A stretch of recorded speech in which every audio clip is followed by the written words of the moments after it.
संत समाज, धर्मशिला माता एवं बहनों तथा देवियों, सभी के चरणाबिंद में रमेश दास का त्रिवार बंदगी।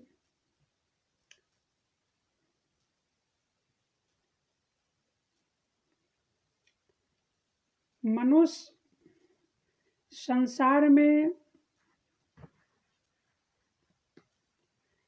नाना कर्म, नाना जाल में फंसे हुए हैं, परंतु मनुष्य हर वक्त चाहता है मुझे शांति मिले, मुझे सुख मिले, मुझे कल्याण हो, मुझे ईश्वर का प्राप्ति हो और मैं इस संसार से निकल जाऊं, इस दुख से निकल जाऊं। परंतु मनुष्य कोशिश तो खूब करते हैं, लेकिन ऐसा होता नहीं है। ना ही सुख मिलता है, ना ही दुख दर्द से निकलता है और ना ही कल्याण होता है। एक बार माता पार्वती शंकर भगवान से प्रश्न किए कि पतिदेव, दुनिया के लोग अनेक प्रकार से भगवान का पूजा करते हैं, याचना करते हैं, पैसा खर्चा करते हैं, पूजा पाठ करवाते हैं, भजन कीर्तन करवाते हैं, अष्टजाम भगत करवाते हैं, लेकिन ना ही मनुष्य को सुख मिलता है, ना शांति मिलता है, ना कल्याण होता है, ना दुख दर्द मिटता है। इसका कारण क्या है? भगवान शंकर ने पार्वती को मुस्कुराते हुए जवाब दिया। कहा, प्रिय, संसार में मनुष्य भक्ति भजन खूब करते हैं, पूजा पाठ खूब करते हैं, अष्टजाम भगत दुनियादारी खूब करते हैं, लेकिन मनुष्य का पूजा पाठ करने का तरीका ही गलत है।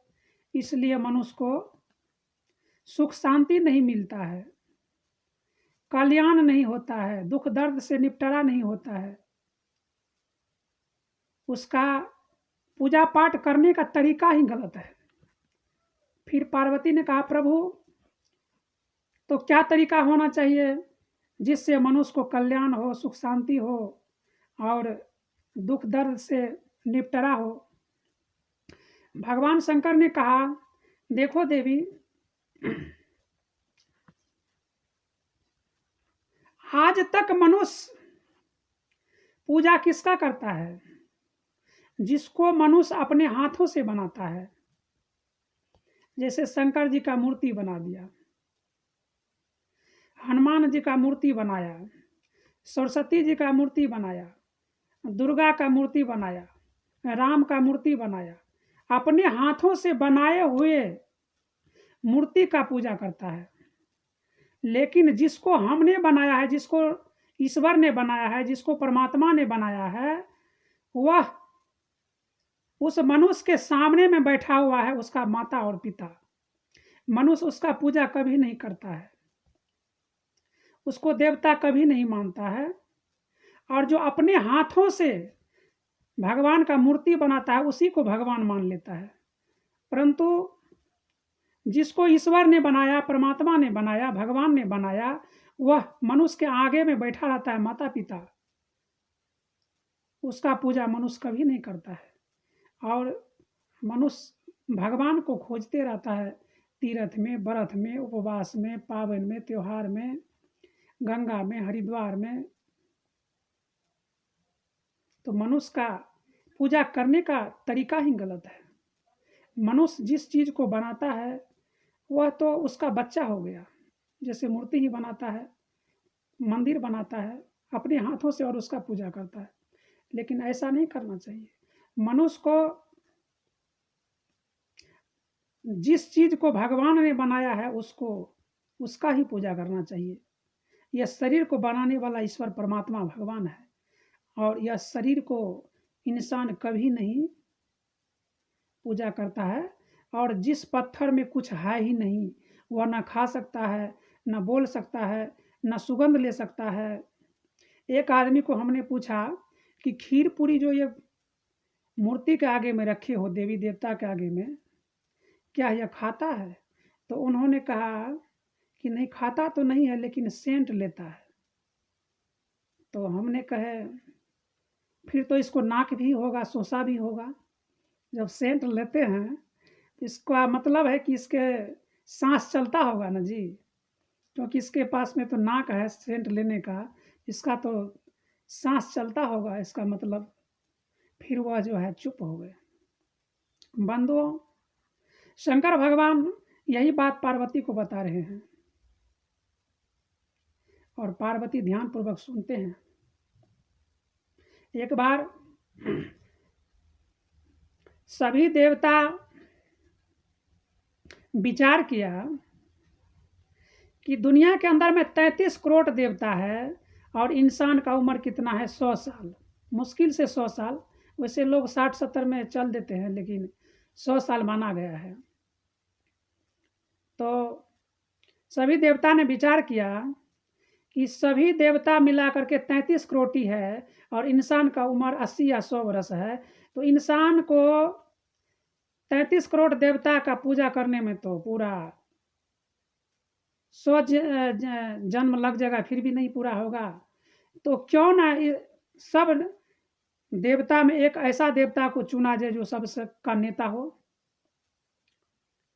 तो सभी देवतागण मिल करके 33 करोड़ देवता पहुंच गए ब्रह्मा जी के पास, और कहा ब्रह्मा जी को कि प्रभु, इसमें सबसे देवता में सबसे बड़ा एक ऐसा नेता चुन लिया जाए जो इंसान उसका पूजा करके अपना कल्याण कर ले। तो ब्रह्मा जी कहा, इसका तो ये तो मेरे से नहीं हो सकता है। तो सभी देवता मिल करके गए विष्णु जी के पास। विष्णु जी भी कहा, मुझसे भी नहीं हो सकता है। तो जो कोई नहीं करता है वो शंकर जी करता है। सभी देवता पहुंच गए शंकर भगवान के पास, और शंकर भगवान से प्रश्न किए सब देवता। कहा कि सब देवता तो 33 करोड़ है, परंतु इसमें एक कोई ऐसा नेता चुन लिया जाए जो सबसे महान पूजनीय हो। तो शंकर भगवान को कैंडिडेट बनाया, शंकर भगवान ने मान गए। शंकर भगवान ने कहा, ठीक है, इसका मैं चुना आयोग जो है वो मैं ही बनूंगा, और मेरे को ही चुनना है कि सब देवता का नेता किसको बनाया जाए। भगवान शंकर ने सब देवता को कहा, ठीक है, पूरा ब्रह्मांड का भ्रमण करके, पूरा ब्रह्मांड में जितना तीर्थ स्थल है सबका भ्रमण करके जो सबसे पहले मेरे नज़दीक पहुंचेगा उसी को मैं सब देवता का नेता चुन लूंगा। तो सब देवता वहां से चल दिए। किसी को मयूर था, किसी को भैंसा था, किसी को शेर था, किसी को और चीज था। सब अपना अपना सवारी लेकर के और ब्रह्मांड में पूरा पृथ्वी का परिक्रमा करना शुरू किए।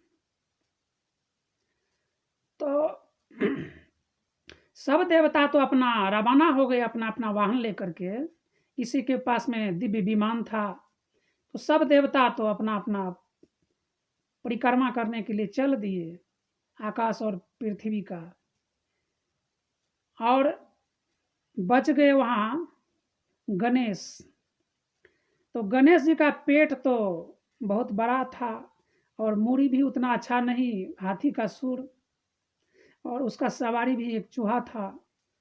तो गणेश जी ने सोचा कि सब तो अपना अपना वाहन लेकर के चल गए, लेकिन मेरा सवारी तो चूहा है, और चूहा पर कहीं एक लात भी हम रख दिए तो चूहा का चटनी बन जाएगा। निश्चित है कि चूहा के ऊपर में इतना बड़ा पेट लेकर के गणेश जी अगर एक पैर भी रख देता तो चूहा को चटनी होना तय था।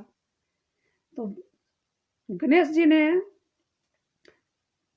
एकांत में जा करके और अपने मन में विचार करने लगा, और अपना बुद्धि को प्रकट करने लगा, और सोचा सब तो देवता चल गए, लेकिन हम क्या करेंगे। तो उसके मन में एक विचार आया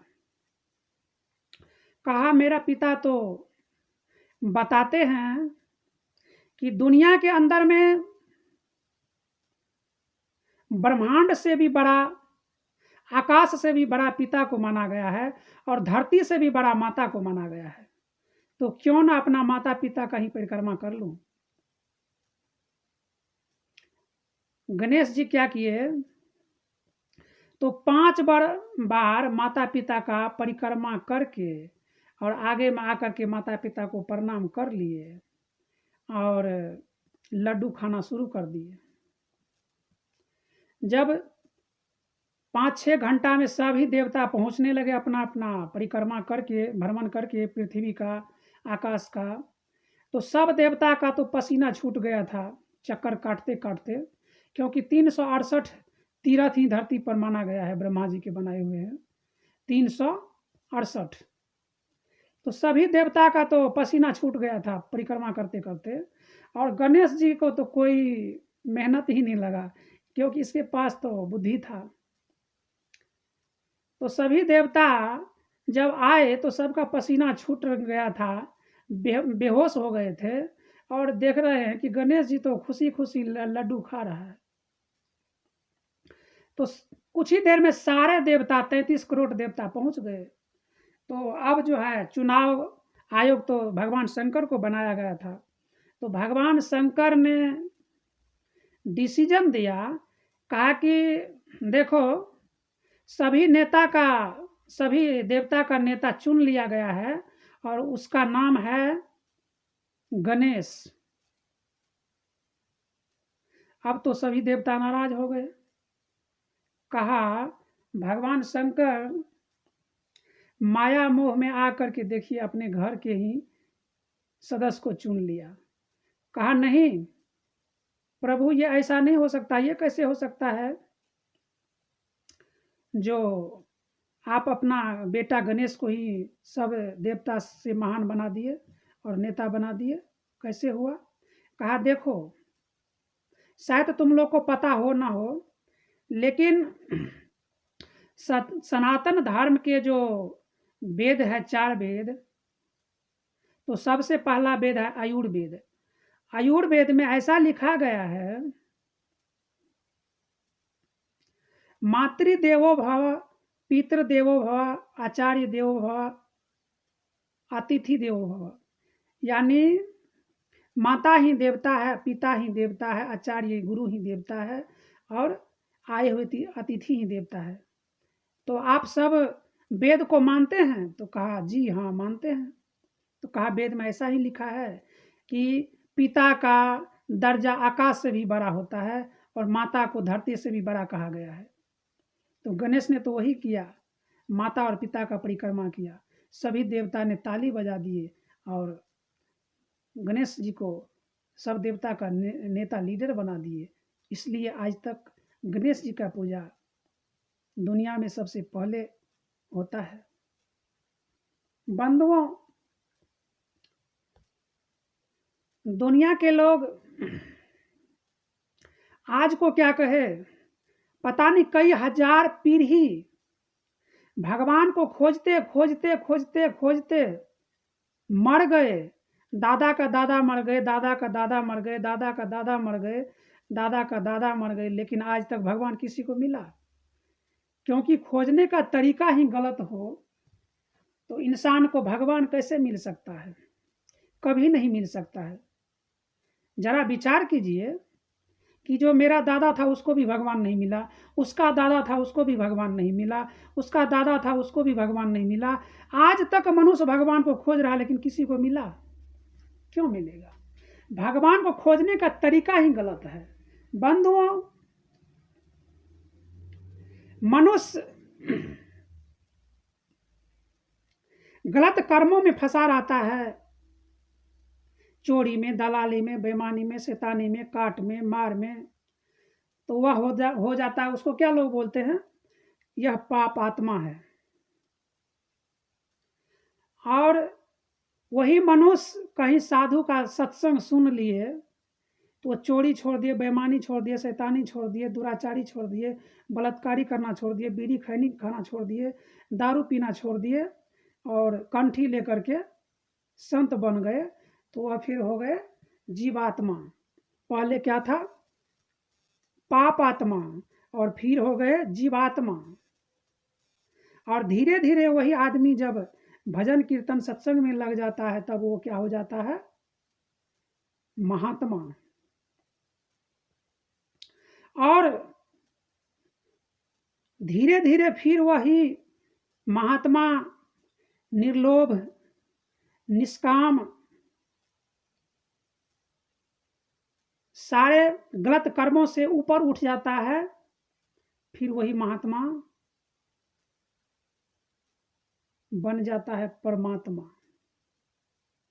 जैसे उदाहरण के तौर पे समझिए कि एक विद्यार्थी, पहले विद्यार्थी रहता है और वह दरोगा का आईएएस का डिग्री ले लेता है, तब वो दरोगा बन जाता है, आईएएस बन जाता है।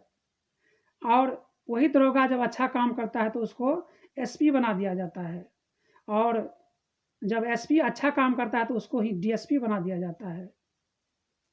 ठीक इसी प्रकार मनुष्य पाप आत्मा से जीवात्मा बनता है, और जीवात्मा से महात्मा बनता है, और महात्मा से ही परमात्मा बन जाता है। बंधुओं, परमात्मा कोई कहीं अलग नहीं है, कहीं मंदिर में नहीं है, कहीं मस्जिद में नहीं है, कहीं तीर्थ व्रत में नहीं है, कहीं छठ चौरचंदा में नहीं है, कहीं चौरचन पावन में नहीं है, कहीं भगत में नहीं है। आत्मा ही परमात्मा है, लेकिन सब आत्मा नहीं। सदगुरु कबीर साहब ने कहा है, मनुष्य मनुष्य सब एक है, मनुष्य में है भेद, कोई कोई मनुष्य में देव है, बाकी सब है प्रेत। सदगुरु कबीर साहब एक बार 12 बजे दिन में लालटेन लेकर के गांव में घूम रहा था, तो किसी आदमी ने पूछा कि महात्मा जी, आप ये लालटेन जो जलाए हुए हैं, अभी तो दिन है, तो अभी क्या जरूरी है ये लालटेन जलाने का? सदगुरु कबीर साहब मुस्कुराते हुए कहते हैं, देखिए, लालटेन मैं इसलिए जलाया हूं कि मैं कोई सामान नहीं खोज रहा हूं, मैं मनुष्य को खोज रहा हूं। कहा, कमाल करते हैं, ये दुनिया में सारे तो मनुष्य है, इतना देख रहे जो सारे। कहा नहीं, सारे मनुष्य नहीं है। कहा फिर? कहा, मनुष्य मनुष्य सब एक है, मनुष्य में है भेद, कोई कोई मनुष्य में देव है, बाकी सब है प्रेत। बंधुओं, इसलिए भक्ति कैसे करना चाहिए, भक्ति क्या है, हमारा कल्याण कैसे होगा, हम कैसे यह संसार से निकल सकते हैं, इस माया के जाल से छूट सकते हैं।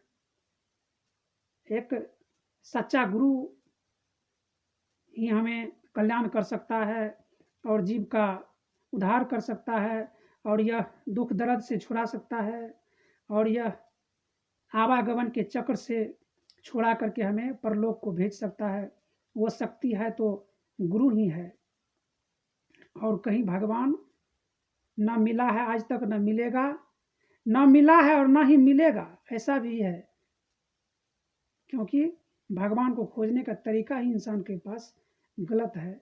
इसलिए बंधुओं, यह प्रवचन आपको अच्छा लगे तो सब्सक्राइब करें, कमेंट करें, लाइक करें, बेल आइकन को प्रेस करें। बंधुओं, सब्सक्राइब करेंगे तभी आपको हमारा दूसरा वीडियो, दूसरा प्रवचन सुनने को मिलेगा। इसलिए बंधुओं, आप सभी से रिक्वेस्ट है कि सब्सक्राइब जरूर कर दें, लाइक और शेयर जरूर कर दें।